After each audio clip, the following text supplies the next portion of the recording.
السلام علیکم ورحمۃ اللہ وبرکاتہ۔ کتاب کا نام سنن ابو داود، تالیف امام ابو داود سلیمان بن اشعث سجستانی رحمۃ اللہ علیہ۔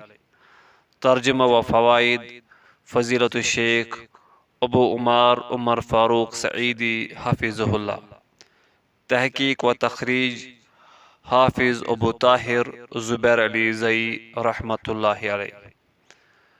سامعین کرام، ہم اس کتاب سے صرف اردو ترجمہ جو حدیث کا ترجمہ ہے اور اس کے فوائد ہے اسی پر اکتفا کریں گے، کیونکہ اگر عربی متن بھی پڑھیں گے تو یہ طویل ہو جائے گی، خصوصاً یہ اردو دار طبقہ والوں کے لیے ہے۔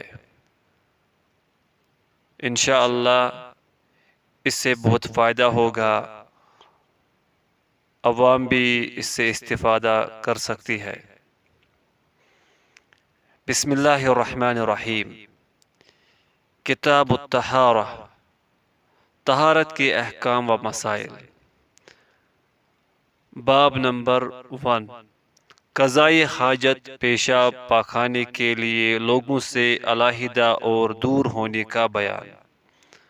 حدیث نمبر 1، حضرت مغیرہ بن شعبہ رضی اللہ عنہ بیان کرتے ہیں، نبی صلی اللہ علیہ وسلم جب خلا پیشاب پاخانے کے لیے جاتے تو آبادی سے دور چلے جاتے۔ حدیث نمبر 2، حضرت جابر بن عبداللہ رضی اللہ عنہ بیان کرتے ہیں، نبی صلی اللہ علیہ وسلم کو جب پیشاب پاخانے کی حاجت ہوتی تو آبادی سے دور چلے جاتے حتیٰ کہ آپ کو کوئی نہ دیکھ سکتا۔ پہلی حدیث اس کی سند حسن ہے اور دوسری حدیث کی اسناد ضعیف ہے۔ فوائد و مسائل۔ دوسری روایت سندن ضعیف ہے، تاہم پہلی حدیث صحیح ہے، اس میں بھی یہی بات بیان کی گئی ہے۔ اس سے حسب ذیل مسائل کا اثبات ہوتا ہے۔ پوائنٹ فرسٹ، دیہات میں یعنی کھلے علاقے میں قضائی حاجت کے لیے آبادی سے دور جانا ضروری ہے تاکہ کسی شخص کی نظر نہ پڑے۔ شہروں میں چونکہ باپردہ بیت الخلا بنے ہوتے ہیں، اس لیے وہاں دور جانے کی ضرورت نہیں۔ پوائنٹ سیکنڈ، نبی صلی اللہ علیہ وسلم کا معمول مبارک انسانی اور اسلامی فطرت کا آئینہ دار ہے، جس میں شرمگاہ کو انسانی نظر سے محفوظ رکھنے کے علاوہ ماحول کی صفائی ستھرائی کے اہتمام کا بھی درس ملتا ہے، اور مزید یہ کہ آبادی کے ماحول کو کسی طرح بھی آلودہ نہیں ہونا چاہیے۔ پوائنٹ تھرڈ، یہ اور اس قسم کی دیگر احادیث واضح کرتی ہے کہ رسول اللہ صلی اللہ علیہ وسلم عام انسانی اور بشری تقاضوں سے بالاتر نہ تھے۔ پوائنٹ فورتھ، نیز آپ حیا و وقار کا عظیم پیکر تھے۔ پوائنٹ ففتھ، ان احادیث میں اصحاب کرام رضی اللہ عنہم کی بالغ نظری بھی ملاحظہ ہو کہ انہوں نے نبی صلی اللہ علیہ وسلم کی نشست و برخاست تک کے ایک ایک پہلو کو کس دقت نظر اور شرعی حیثیت سے ملاحظہ کیا، اسے اپنے اذہان میں محفوظ رکھا اور امت تک پہنچایا رضی اللہ عنہ۔ باب نمبر 2، پیشاب کے لیے نرم جگہ تلاش کرنا۔ حدیث نمبر 3، ابو طیاح کہتے ہیں، مجھے ایک شیخ نے بتایا کہ حضرت عبداللہ بن عباس رضی اللہ عنہما جب بصرہ میں بحیثیت گورنر تشریف لائے تو لوگ انہیں حضرت ابو موسیٰ اشعری رضی اللہ عنہ سے سنی ہوئی احادیث بیان کرتے تھے، تو اس ضمن میں حضرت عبداللہ بن عباس رضی اللہ عنہما نے حضرت ابو موسیٰ رضی اللہ عنہ کے نام ایک خط لکھا جس میں ان سے کچھ مسائل دریافت کیے۔ چنانچہ حضرت ابو موسیٰ رضی اللہ عنہ نے انہیں جواب میں لکھا، میں ایک دن رسول اللہ صلی اللہ علیہ وسلم کی معیت میں تھا، تو آپ نے پیشاب کرنے کا ارادہ کیا، پس آپ ایک دیوار کی جڑ میں نرم مٹی کے پاس آئے اور پیشاب کیا۔ اس کے بعد آپ نے فرمایا، تم میں سے جب کوئی پیشاب کرنا چاہے تو اس کے لیے مناسب نرم جگہ تلاش کر لیا کرے۔ تخریج اسنادہ ضعیف۔ فوائد و مسائل۔ پوائنٹ نمبر فرسٹ، یہ روایت اگرچہ ایک مجہول راوی شیخ کی بنا پر ضعیف ہے، مگر دیگر صحیح احادیث سے یہ مسئلہ اسی طرح ثابت ہے کہ پیشاب سے از حد احتیاط کرنی چاہیے، کیونکہ انسان کا پیشاب نجس عین ہے، اگرچہ اس کا جرم نظر نہیں آتا۔ اس سے بچنا اور طہارت حاصل کرنا فرض ہے۔ دودھ پیتا بچہ یا سلسل بول کا مریض اس حکم سے مستثنیٰ ہے۔ پیشاب کرنے کے لیے ایسی جگہ ڈھونڈنی چاہیے جہاں سے چھینٹے پڑنے کا اندیشہ نہ ہو۔ جگہ نرم نہ ہو تو نرم کر لی جائے یا ڈھلان ایسی ہو کہ پیشاب کے چھینٹوں سے آلودہ ہونے کا اندیشہ نہ ہو۔ حضرت ابن عباس رضی اللہ عنہما روایت کرتے ہیں کہ رسول اللہ صلی اللہ علیہ وسلم دو قبروں کے پاس سے گزرے تو فرمایا، ان دونوں قبروں والوں کو عذاب ہو رہا ہے، اور باعث عذاب کوئی بڑی چیز نہیں۔ ان دونوں میں سے ایک پیشاب سے نہیں بچتا تھا اور دوسرا چغل خور تھا۔ صحیح البخاری۔ حدیث نمبر 218۔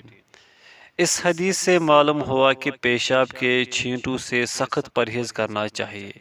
وہ لوگ جو پیشاب کرتے وقت چھینٹوں سے پرہیز نہیں کرتے، اپنے کپڑوں کو نہیں بچاتے، پیشاب کر کے پانی کی عدم موجودگی میں ٹشو یا مٹی وغیرہ سے استنجا کیے بغیر فوراً اٹھ کھڑے ہوتے ہیں، ان کے پاجامے، پتلون، شلوار اور جسم وغیرہ پیشاب سے آلودہ ہو جاتے ہیں۔ انہیں معلوم ہونا چاہیے کہ پیشاب سے نہ بچنا باعث عذاب اور کبیرہ گناہ ہے۔ اور ابن عباس رضی اللہ عنہما ہی سے ایک اور روایت مروی ہے کہ رسول اللہ صلی اللہ علیہ وسلم نے فرمایا، قبر میں زیادہ تر عذاب پیشاب کے معاملے میں طہارت سے غفلت برتنے پر ہوتا ہے، لہذا اس سے احتیاط کرو۔ صحیح الترغیب و ترہیب، حدیث نمبر 158۔ پوائنٹ نمبر سیکنڈ، اسلام دین نظافت و طہارت ہے جو کہ فرد اور معاشرے کو داخلی و ظاہری ہر لحاظ سے طہارت و نظافت کا پابند بناتا ہے۔ پوائنٹ تھرڈ، خیر القرون میں لوگ اصحاب علم و فضل سے مسائل معلوم کیا کرتے تھے اور احادیث کی تحقیق بھی کرتے تھے، نیز دیگر علماء کی بیان کردہ روایات اور فتوے کی جانچ پرکھ کا اہتمام بھی کرتے تھے۔ پوائنٹ فورتھ، حضرت عبداللہ بن عباس رضی اللہ عنہما نے بھی باوجود یہ کہ آپ اہل بیت کے ذی وجاہت فرد اور جلیل القدر صحابی تھے، تحقیق مسائل میں حضرت ابو موسیٰ اشعری رضی اللہ عنہ سے مراجعت میں کوئی باک محسوس نہیں فرمایا۔ علماء حق کی یہی شان ہے اور طلباء و عوام کے لیے بہترین نمونہ ہے۔ باب نمبر 3، آدمی بیت الخلاء میں داخل ہونا چاہے تو کیا پڑھے؟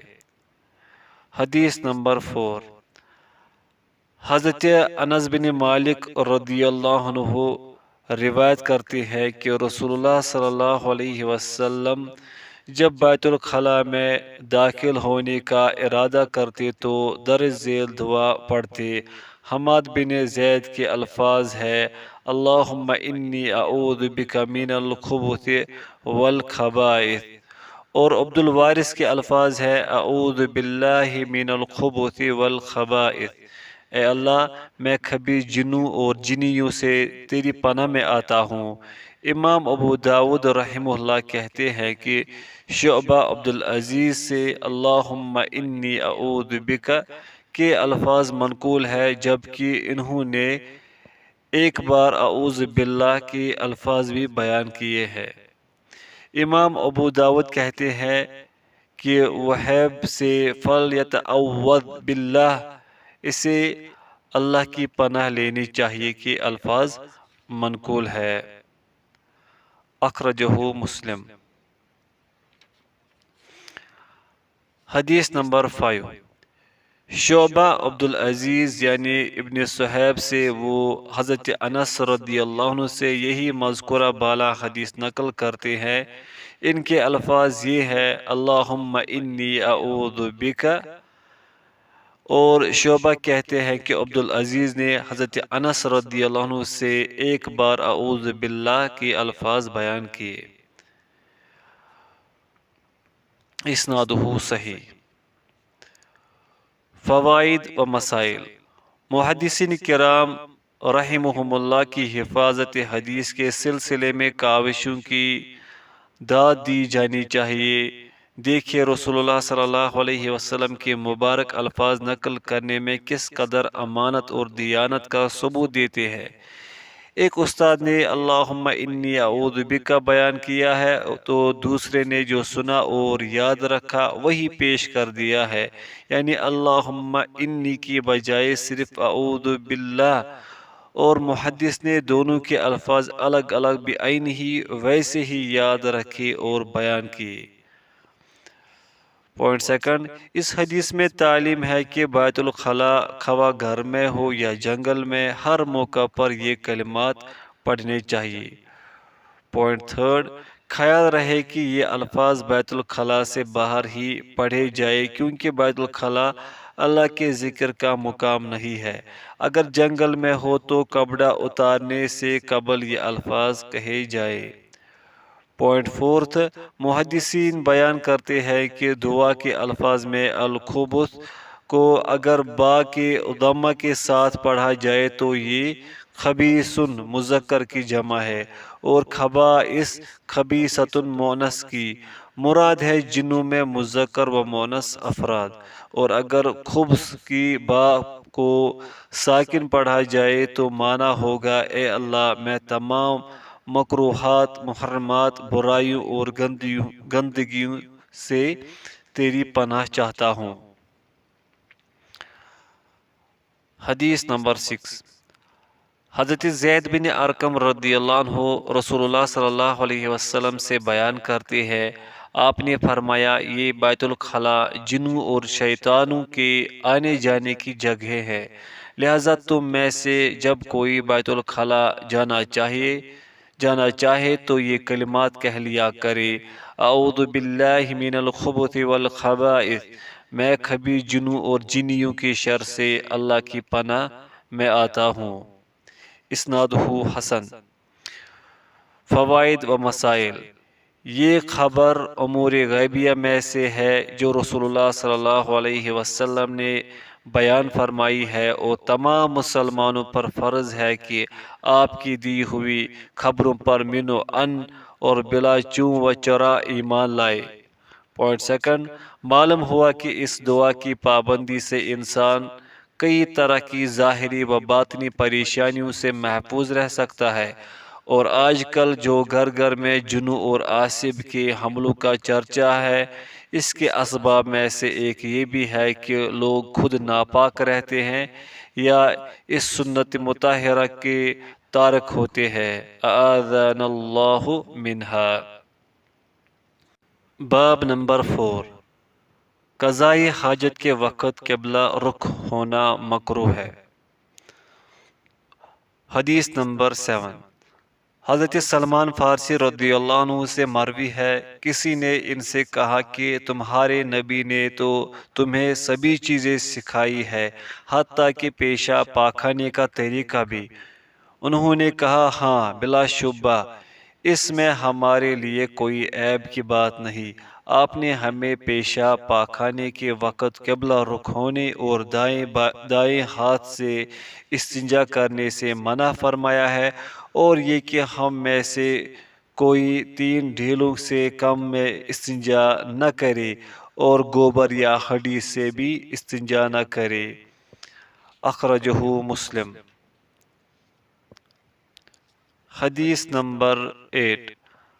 حضرت ابو ہریرہ رضی اللہ عنہ بیان کرتے ہیں، رسول اللہ صلی اللہ علیہ وسلم نے فرمایا، بلا شبہ میں تمہارے لیے والد کے مانند ہوں، تمہیں سکھاتا ہوں، جب تم میں سے کوئی پاخانے کے لیے آئے تو قبلہ رخ ہو کر نہ بیٹھے اور نہ قبلے کی طرف پشت کرے اور نہ دائیں ہاتھ سے استنجا کرے۔ اور نبی صلی اللہ علیہ وسلم حکم دیا کرتے تھے کہ کم از کم 3 ڈیلے استعمال کیا کرے اور گوبر اور ہڈی سے منع فرمایا کرتے تھے۔ اسنادہ حسن۔ فوائد و مسائل۔ Point number 1۔ بول و براز کے وقت عمدن قبلے کی طرف منہ یا پشت کرنا بالکل ناجائز ہے۔ چھوٹے بچے اگرچہ غیر مکلف ہوتے ہیں مگر والدین یا سرپرستوں کی ذمہ داری ہے کہ اس مسئلے کا خیال رکھا کرے۔ پوائنٹ 2۔ استنجا میں اگر 3 ڈھیلے اسی طرح ٹیشو پیپر استعمال کر لیے ہوں اور طہارت حاصل ہو گئی ہو تو ان کے بعد پانی استعمال نہ بھی کیا جائے تو طہارت ہر طرح سے کامل ہوتی ہے۔ پوائنٹ 3۔ استنجا کے لیے دائیں ہاتھ کا استعمال بھی جائز نہیں۔ پوائنٹ 4۔ گوبر اور پلید چیزوں سے طہارت حاصل نہیں ہوتی۔ پوائنٹ 5۔ ہڈی چونکہ جنوں کا طعام ہے اس لیے جائز نہیں، دیگر کھانے پینے کی چیزوں سے بھی استنجا جائز نہیں۔ پوائنٹ 6۔ رسول اللہ صلی اللہ علیہ وسلم امت کے لیے روحانی باپ اور آپ کی ازواج مطہرات روحانی ماؤں کا مرتبہ رکھتی ہے۔ دیکھیے سورۃ الاحزاب آیت نمبر 40۔ پوائنٹ 7۔ باپ کے فرائض میں سے ہے کہ اپنی اولاد کو ان کی زندگی میں پیش آنے والے تمام مسائل بالخصوص دینی امور کی تعلیم دے، حتیٰ کہ مخصوص مسائل بھی سمجھائے اور نوجوان اولاد کو آزاد منش لوگوں کا شکار نہ ہونے دے۔ اسی طرح ماؤں کے ذمہ بھی ہے کہ اپنی بچیوں کو ان کی زندگی کے مخصوص لازمی مسائل سے بضرور آگاہ کیا کرے۔ پوائنٹ 8۔ احکام شریعت کو چھوٹے صغیرہ اور بڑے کبیرہ میں تقسیم کرنے یا ان کو ہلکا جاننے سے ہمیشہ گریز کرنا چاہیے۔ اللہ عز و جل کے تمام احکام اور نبی علیہ السلام کی تمام تعلیمات انتہائی عظیم اور ذی شرف ہے۔ مسلمان کو ان کے اختیار کرنے یا ان کی دعوت دینے میں معذرت خواہانہ انداز سے بچ کر فخر و شرف اور شکر سے ان پر عمل کرنا چاہیے، ان کا اظہار کرنا چاہیے اور ان کی طرف دعوت دینی چاہیے، جیسے کہ سیدنا سلمان رضی اللہ عنہ نے کیا اور کہا۔ حدیث نمبر 9۔ حضرت ابو ایوب انصاری رضی اللہ عنہ سے مرفوعاً روایت ہے، یعنی رسول اللہ صلی اللہ علیہ وسلم نے فرمایا، جب تم بیت الخلاء میں آؤ تو پیشاب پاخانے کے وقت قبلے کی طرف منہ نہ کیا کرو بلکہ مشرق یا مغرب کی طرف رخ کیا کرو۔ ابو ایوب رضی اللہ عنہ کہتے ہیں کہ جب ہم شام میں آئے تو دیکھا کہ وہاں کے بیت الخلاء قبلہ رخ پر بنے ہوئے تھے، چنانچہ ہم اس سے منہ پھیر کر بیٹھتے تھے اور استغفار کرتے تھے۔ اخرجہ البخاری۔ فوائد و مسائل۔ پوائنٹ 1۔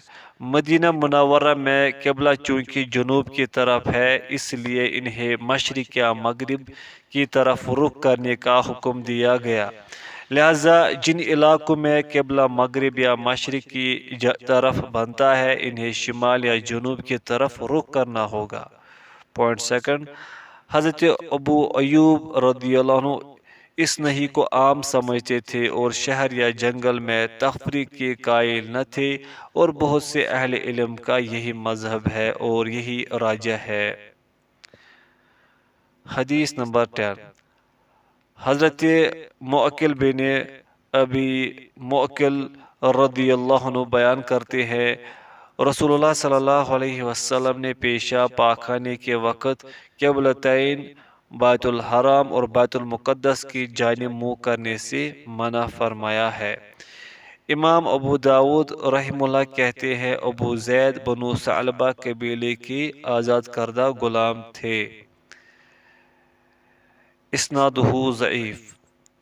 فائدہ، یہ روایت ضعیف ہے۔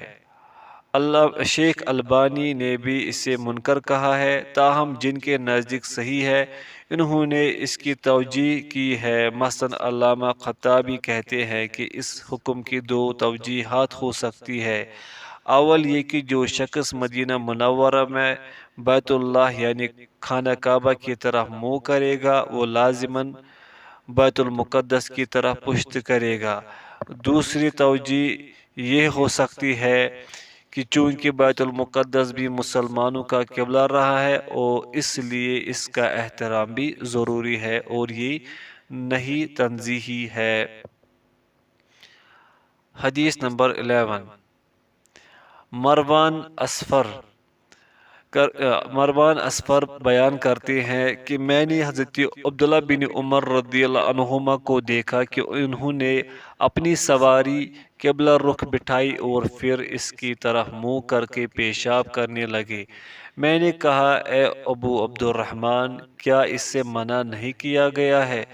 انہوں نے کہا، ہاں، کھلی فضا میں اس سے روکا گیا ہے، مگر جب تمہارے اور قبلے کے درمیان کوئی چیز حائل ہو تو کوئی حرج نہیں۔ اسنادہ ضعیف۔ فائدہ، یہ روایت ضعیف ہے بشرط صحت عمل ان حضرات کی دلیل ہے جو بند جگہ یعنی بیت الخلاء یا اوٹ میں قبلے کی طرف منہ یا پشت کرنے کو جائز سمجھتے ہیں، اور معروف فقہی قاعدہ ہے کہ جہاں رسول اللہ صلی اللہ علیہ وسلم کے صریح فرمان اور آپ کے فعل میں تعارض محسوس ہو وہاں امت کے لیے معتبر آپ کا فرمان ہوا کرتا ہے۔ اس لیے یہاں آپ کے صریح فرمان اور فعل میں تعارض نہیں، بلکہ آپ کا فعل آپ کے لیے خاص اور امت کے لیے وہی فرمان ہے جس کا بیان اوپر گزرا ہے، یا بقول امام شافعی رحمہ اللہ نہیں عام ہے، البتہ گھروں یا تعمیر شدہ بیت الخلاؤں میں رخصت ہے، اور بقول امام ابو حنیفہ رحمہ اللہ نہیں تنزیہی ہے اور فعل بیان جواز کے لیے ہے۔ بہرحال احتیاط اسی میں ہے کہ پیشاب پاخانے کی حالت میں قبلے کی طرف منہ یا پشت نہ کی جائے۔ نیل الاوتار۔ باب نمبر 5، اس مسئلے میں رخصت کا بیان۔ حدیث نمبر 12، حضرت عبداللہ بن عمر رضی اللہ عنہما بیان کرتے ہیں، میں ایک بار گھر کی چھت پر چڑھا تو دیکھا کہ رسول اللہ صلی اللہ علیہ وسلم قضائے حاجت کے لیے 2 اینٹوں پر بیٹھے ہیں اور آپ کا منہ بیت المقدس کی جانب ہے۔ اخرجہ البخاری۔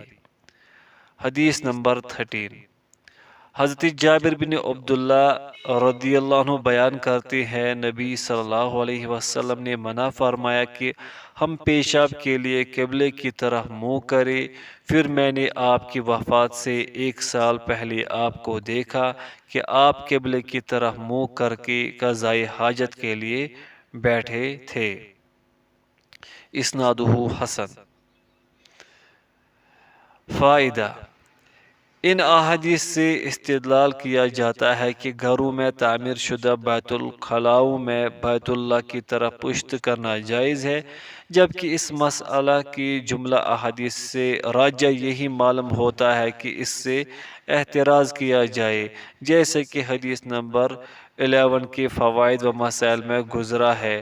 تفصیل کے لیے ملاحظہ ہو الروضۃ الندیہ شرح درر البہیہ۔ باب نمبر 6، قضائے حاجت کے وقت کپڑا اتارنے کا ادب۔ حدیث نمبر 14، حضرت عبداللہ بن عمر رضی اللہ عنہما بیان کرتے ہیں، نبی صلی اللہ علیہ وسلم جب قضائی حاجت کا ارادہ کرتے تو جب تک زمین کے قریب نہ ہو جاتے اپنا کپڑا نہ اٹھاتے تھے۔ اسنادہ ضعیف۔ امام ابو داود رحمہ اللہ کہتے ہیں کہ اس حدیث کو عبدالسلام بن حرب نے اعمش سے اور انہوں نے حضرت انس بن مالک رضی اللہ عنہ سے روایت کیا ہے، مگر یہ سند ضعیف ہے۔ فائدہ: یہ روایت ضعیف ہے، تاہم بہتر یہی ہے کہ انسان کو علیحدگی میں بھی عریاں ننگا ہونے میں از حد احتیاط کرنی چاہیے، اس لیے کہ اللہ تعالیٰ اس بات کا زیادہ حقدار ہے کہ اس سے حیا کی جائے۔ باب نمبر 7، قضائی حاجت کے دوران بات چیت مکروہ ہے۔ حدیث نمبر 15، حضرت ابو سعید خدری رضی اللہ عنہ کہتے ہیں کہ میں نے رسول اللہ صلی اللہ علیہ وسلم کو سنا، آپ صلی اللہ علیہ وسلم فرماتے تھے، دو شخص اس طرح پاخانے کے لیے نہ نکلے کہ وہ اپنی شرمگاہیں کھولے پاخانہ کر رہے ہو اور باتیں بھی کیے جا رہے ہو، بلا شبہ اللہ عز و جل اس بات پر ناراض ہوتا ہے۔ امام ابو داود رحمہ اللہ کہتے ہیں کہ اس حدیث کو صرف اکرمہ بن عمار نے مسند بیان کیا ہے۔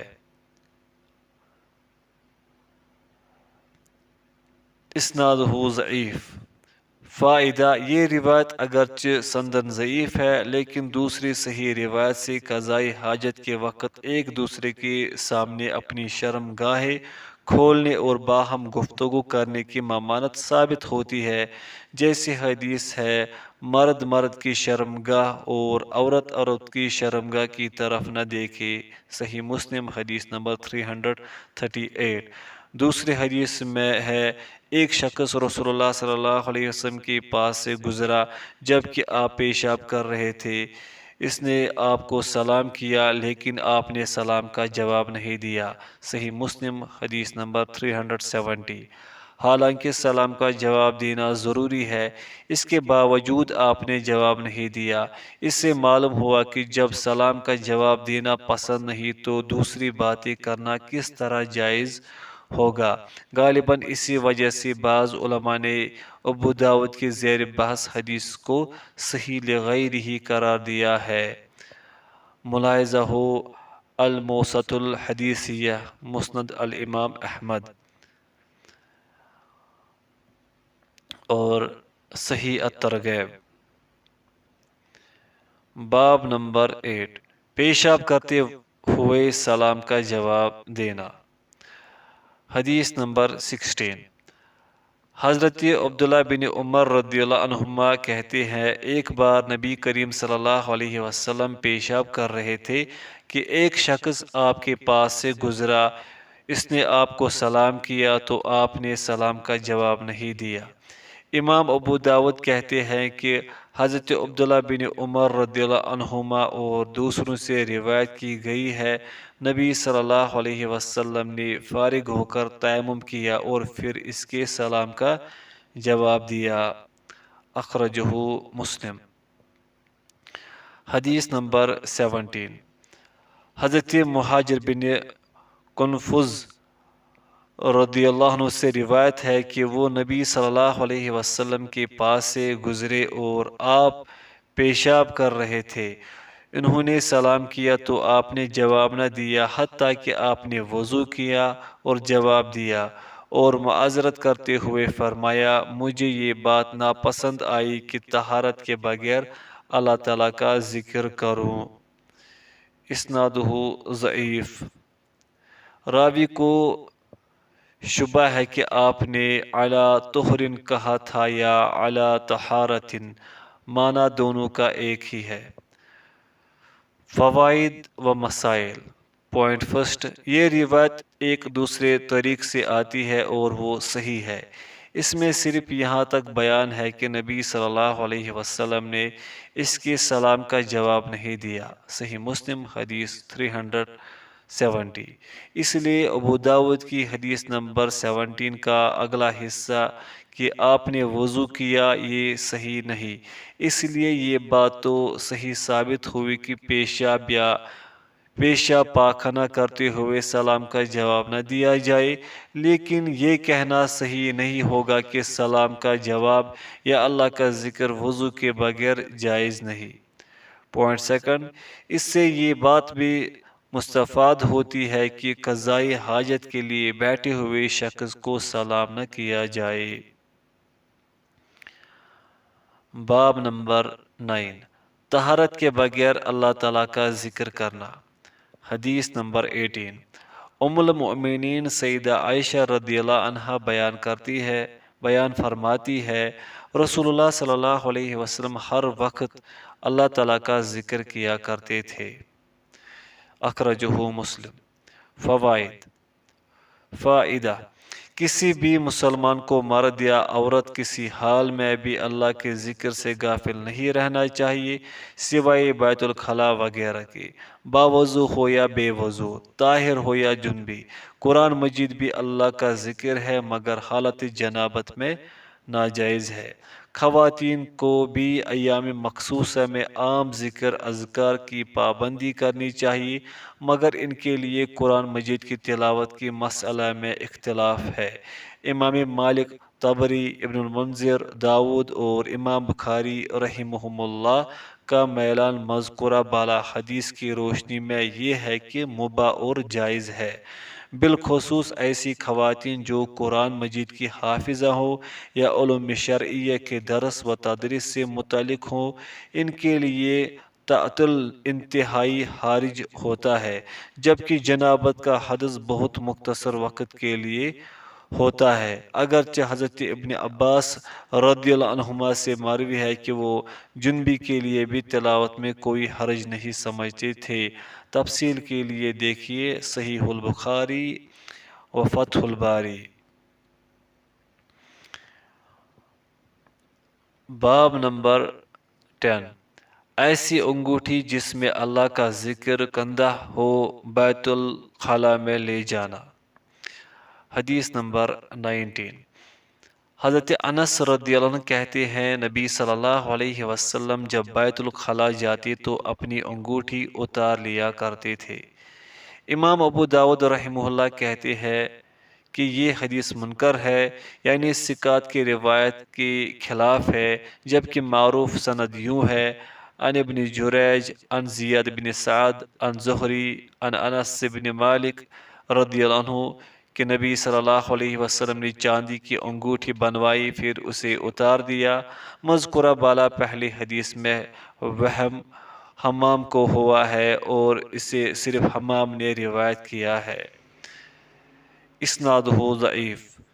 فائدہ، اصل روایت اس طرح ہے کہ رسول اللہ صلی اللہ علیہ وسلم نے چاندی کی انگوٹھی بنوائی اور پھر اسے اتار دیا، گویا بیت الخلاء میں جاتے وقت انگوٹھی اتار دینے کی روایت ضعیف ہے۔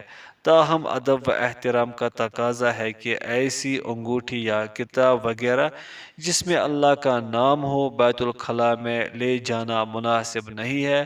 مذکورہ بالا سند کے منکر ہونے کی وجہ یہ ہے کہ حمام نے حدیث کا لفظ روایت کرنے میں ثقات کی مخالفت کی ہے اور اس متن کو ایک دوسرے حدیث کے متن کے ساتھ خلط ملط کر دیا ہے۔ باب نمبر 11، پیشاب سے خوب اچھی طرح پاک ہونے کا بیان۔ حدیث نمبر 20، حضرت ابن عباس رضی اللہ عنہما بیان کرتے ہیں کہ نبی کریم صلی اللہ علیہ وسلم دو قبروں کے پاس سے گزرے تو آپ نے فرمایا، انہیں عذاب دیا جا رہا ہے اور انہیں کسی بہت بڑی بات میں عذاب نہیں دیا جا رہا ہے۔ رہا یہ شخص تو یہ پیشاب سے نہ بچتا تھا اور یہ دوسرا تو یہ چغل خوری کیا کرتا تھا۔ پھر آپ نے کھجور کی ایک تازہ ٹہنی منگوائی، اسے دو حصوں میں چیرا اور ہر دو قبروں پر ایک ایک کو گاڑ دیا اور فرمایا، امید ہے کہ ان کے خشک ہونے تک ان کے عذاب میں تخفیف رہے گی۔ حناد کے الفاظ یستنزہ پیشاب سے نہیں بچتا تھا کہ بجائے یستتر پردہ نہ کرتا تھا ہے۔ اخرجہ البخاری۔ فوائد و مسائل۔ پوائنٹ فرسٹ، رسول اللہ صلی اللہ علیہ وسلم اللہ عز و جل ہی کے بتانے سے ایسی خبریں دیا کرتے تھے۔ فرمایا وما ينطق عن الهوى ان هو الا وحی یوحی، سورۃ النجم۔ وہ اپنی خواہش سے کچھ نہیں کہتے، جو کہتے ہیں وحی ہوتی ہے ان پر نازل کردہ۔ اس حدیث سے بعض لوگ یہ مسئلہ اخذ کرتے ہیں کہ نبی کریم صلی اللہ علیہ وسلم غیب جانتے تھے، حالانکہ امور غیب کے بارے میں اصل بات یہ ہے کہ یہ اللہ تعالیٰ کا خاصہ ہے، انہیں اللہ تعالیٰ ہی جانتا ہے۔ ارشاد باری تعالیٰ ہے وَعِندَهُ مَفَاتِيحُ الْغَيْبِ لَا يَعْلَمُهَا إِلَّا هُوَ وَيَعْلَمُ مَا فِي الْبَرِّ وَالْبَحْرِ وَمَا تَسْقُطُ مِنْ وَرَقَةٍ إِلَّا يَعْلَمُهَا وَلَا حَبَّةٍ في ظلمات الأرض ولا رطب ولا يابس إلا في كتاب مبين، سورة الانعام۔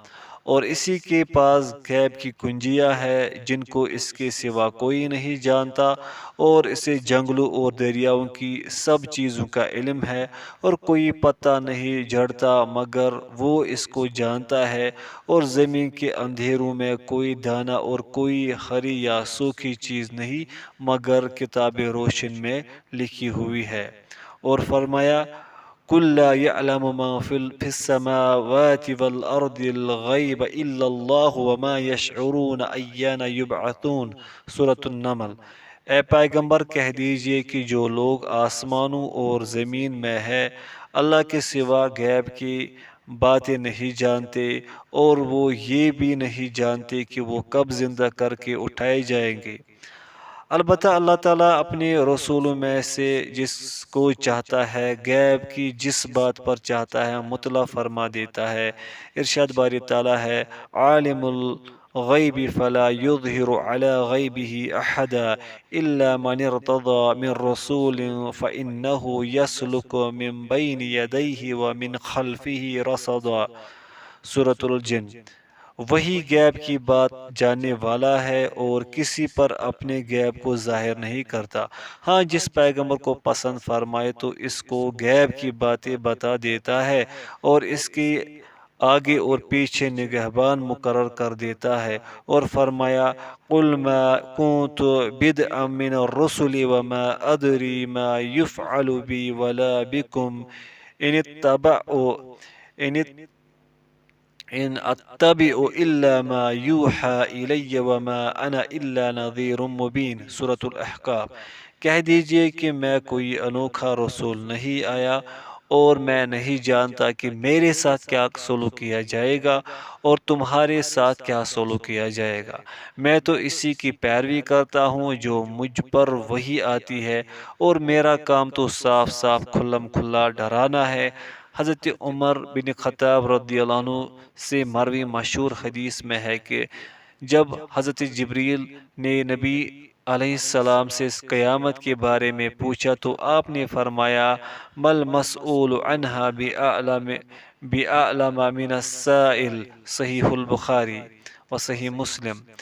اس کے بارے میں مسئول کو سائل سے زیادہ علم نہیں ہے۔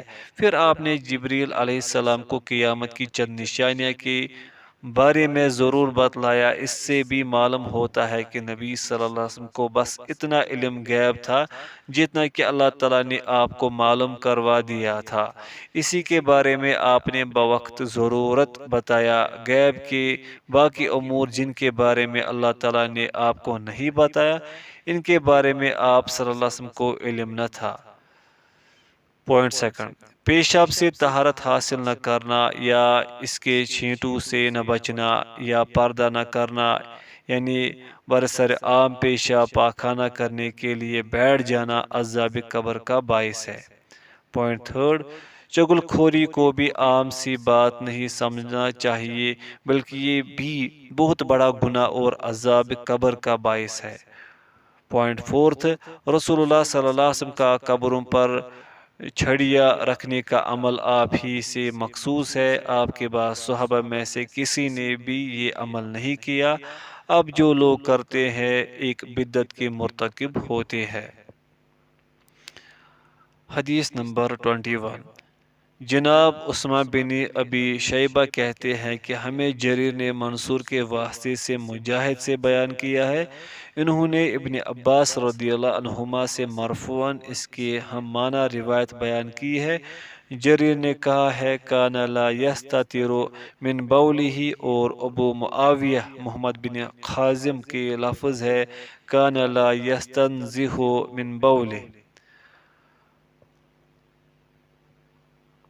اخرجہ البخاری۔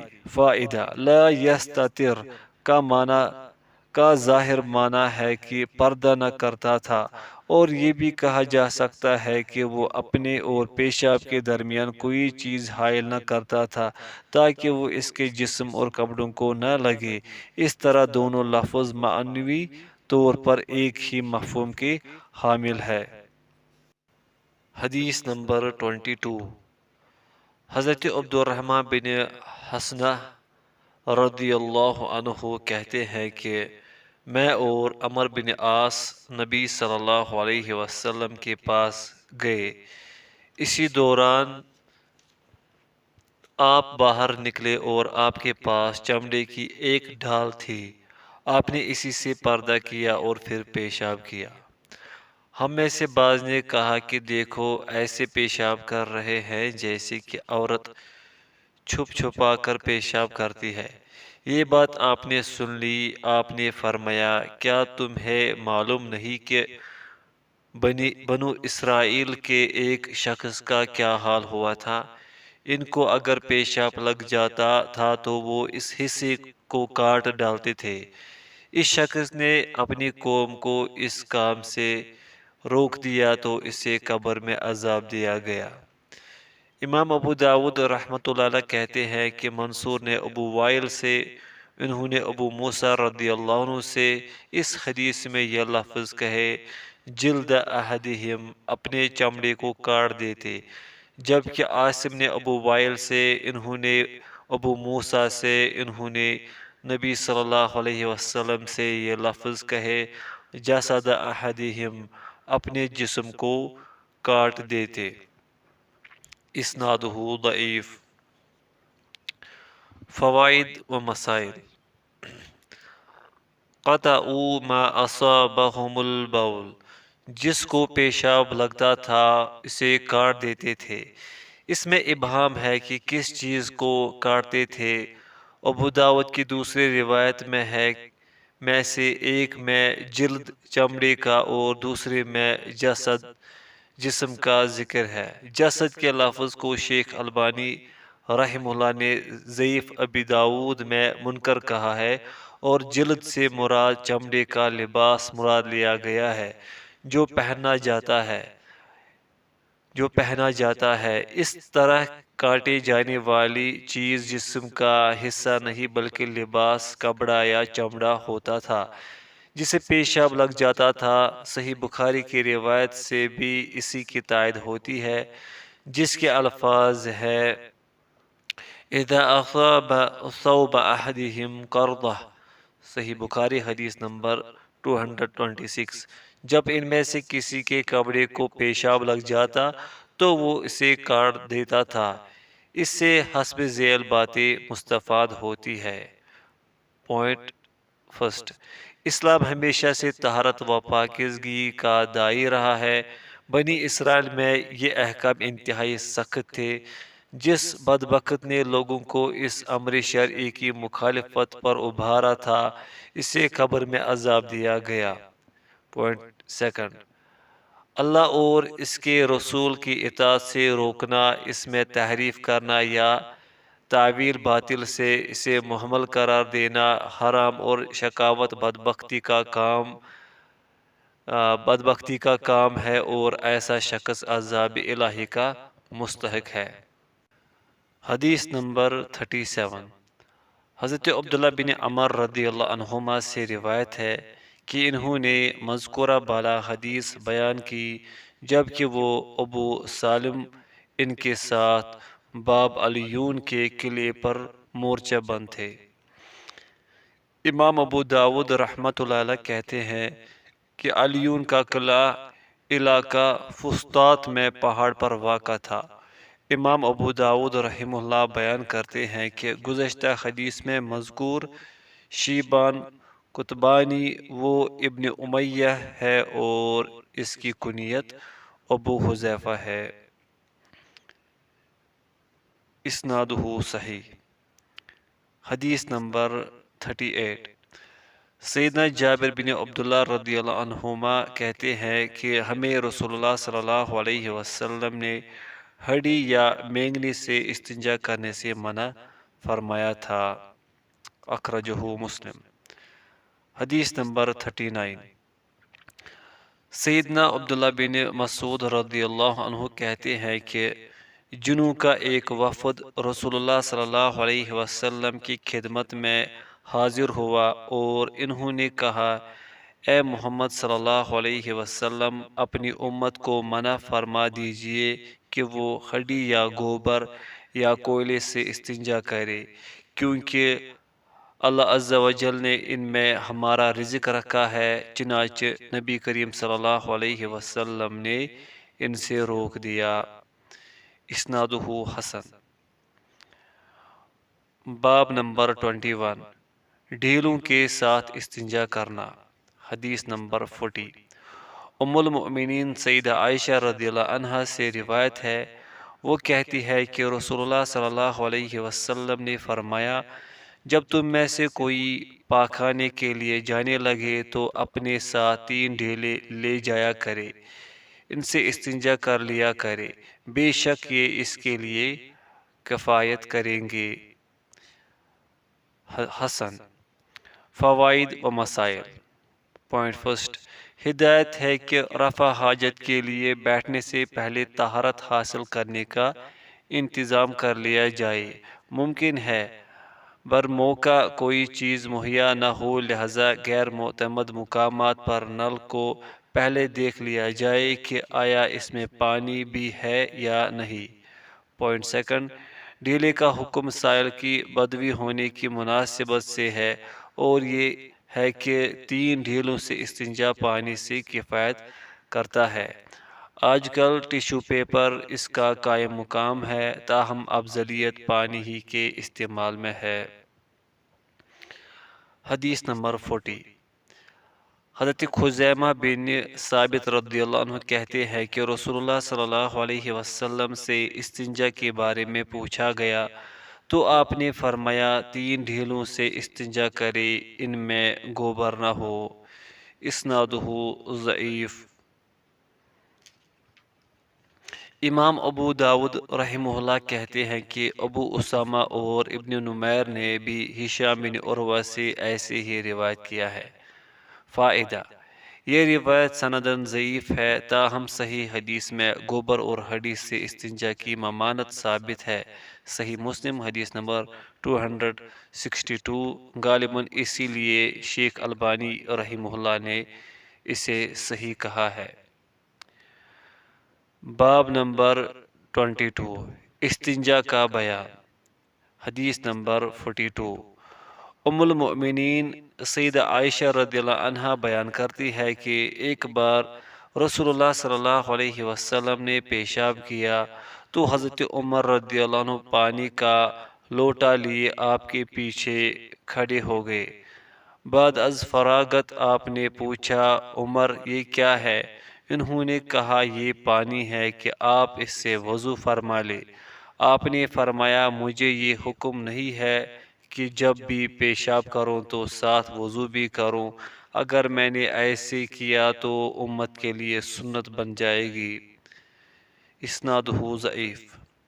فائدہ، یہ روایت سنداً ضعیف ہے، تاہم ہر وقت باوضو رہنا ایک اچھا عمل ہے لیکن واجب نہیں ہے۔ باب نمبر 23۔ پانی سے استنجا کرنا۔ حدیث نمبر 43۔ حضرت انس بن مالک رضی اللہ عنہ کہتے ہیں کہ رسول اللہ صلی اللہ علیہ وسلم ایک باغ میں داخل ہوئے، ایک غلام آپ کے ساتھ تھا۔ اس کے پاس لوٹا تھا اور وہ ہم میں سے چھوٹی عمر کا تھا، تو اس نے اس برتن کو بھیری کے پاس رکھ دیا۔ آپ جب حاجت سے فارغ ہوئے تو ہمارے پاس تشریف لے آئے، اور اس موقع پر آپ نے پانی سے استنجا کیا تھا۔ حدیث نمبر 44۔ سیدنا ابو ہریرہ رضی اللہ عنہ نبی صلی اللہ علیہ وسلم سے بیان کرتے ہیں کہ یہ آیت کریمہ فیہ رجال یحبون ان یتطہروا، سورۃ توبہ، اس میں ایسے لوگ ہیں جو پاک رہنے کو پسند کرتے ہیں، اہل قباء کے بارے میں نازل ہوئی تھی۔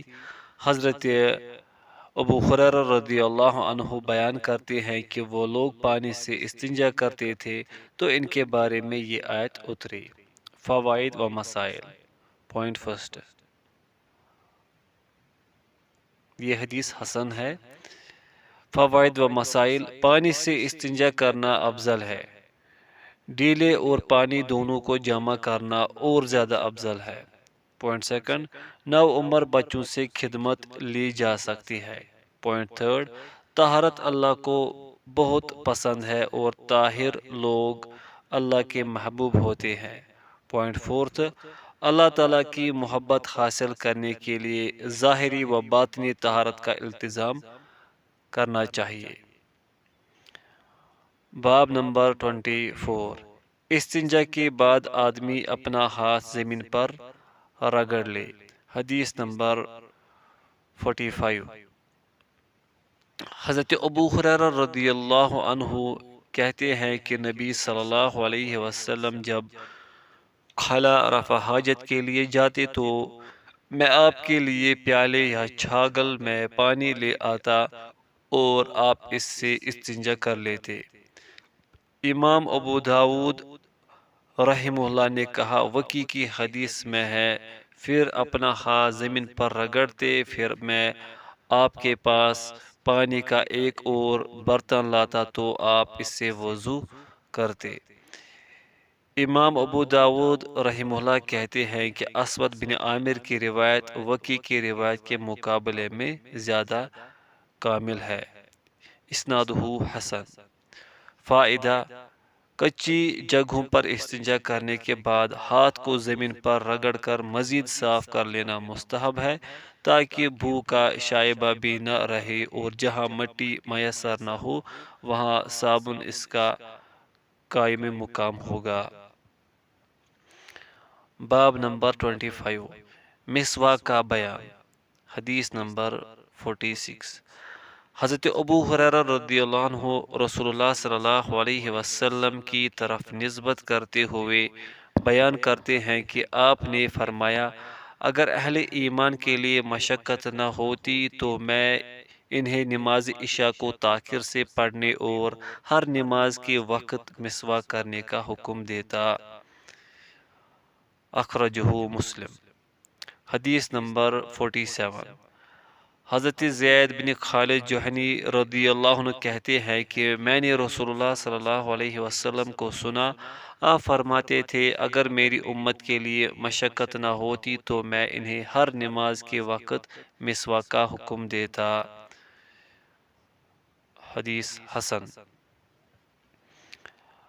ابو سلمہ کہتے ہیں، چنانچہ میں نے دیکھا کہ حضرت زید رضی اللہ عنہ مسجد میں بیٹھے ہوتے تھے اور مسواک ان کے کان پر رکھی ہوتی تھی، جیسے کسی منشی کا قلم اس کے کان پر ہوتا ہے، تو جب نماز کے لیے اٹھتے مسواک کر لیتے۔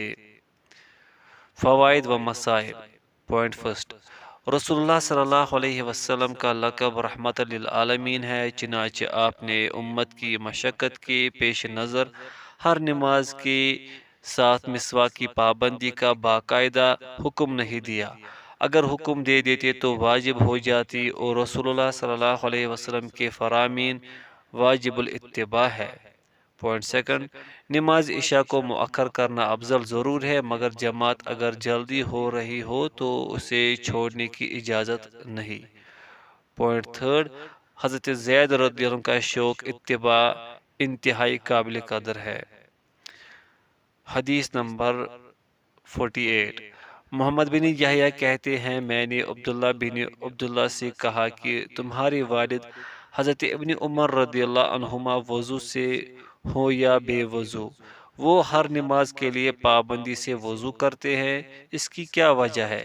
تو انہوں نے جواب دیا کہ مجھے اسما بنت زید بن خطاب نے بتایا کہ عبداللہ بن حنزلہ بن ابی عامر نے اسے بتایا کہ رسول اللہ صلی اللہ علیہ وسلم کو پہل حکم دیا گیا تھا کہ ہر نماز کے لیے وضو کیا کرے، خواہ پہلے وضو سے ہو یا بے وضو، مگر جب انہیں مشقت ہوئی تو حکم دیا گیا کہ ہر نماز کے لیے مسواک کیا کرے۔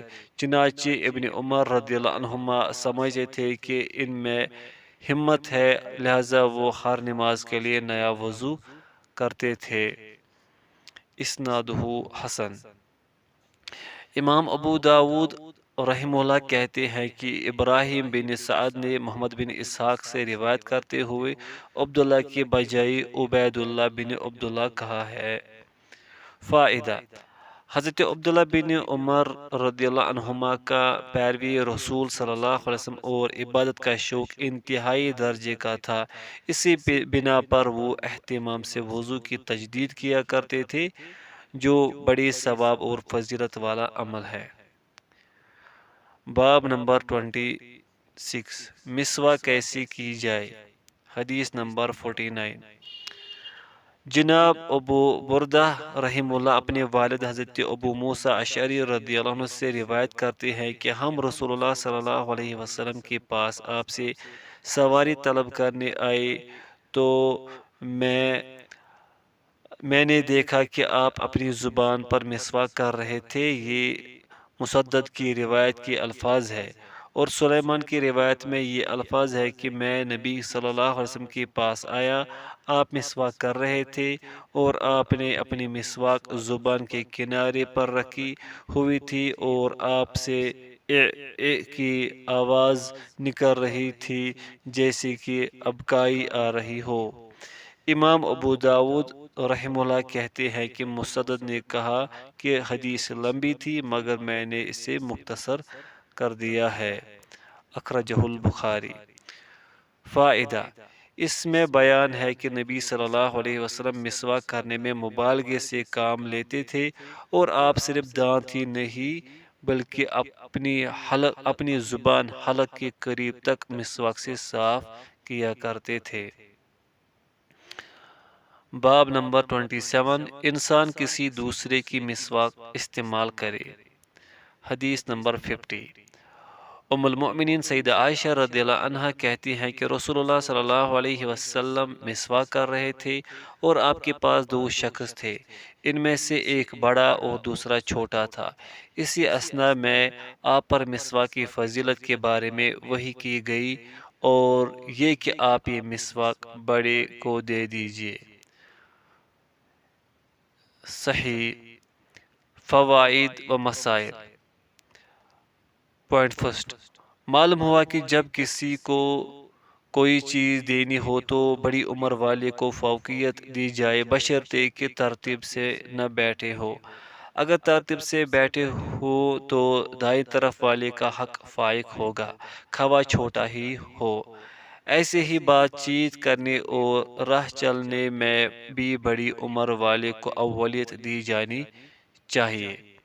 پوائنٹ سیکنڈ، کوئی اپنی استعمال شدہ مسواک دوسرے کو دے تو اس کی استعمال کر لینے میں کوئی حرج نہیں، اور ظاہر ہے کہ دو کر ہی استعمال ہوگی، مگر نئی تہذیب کے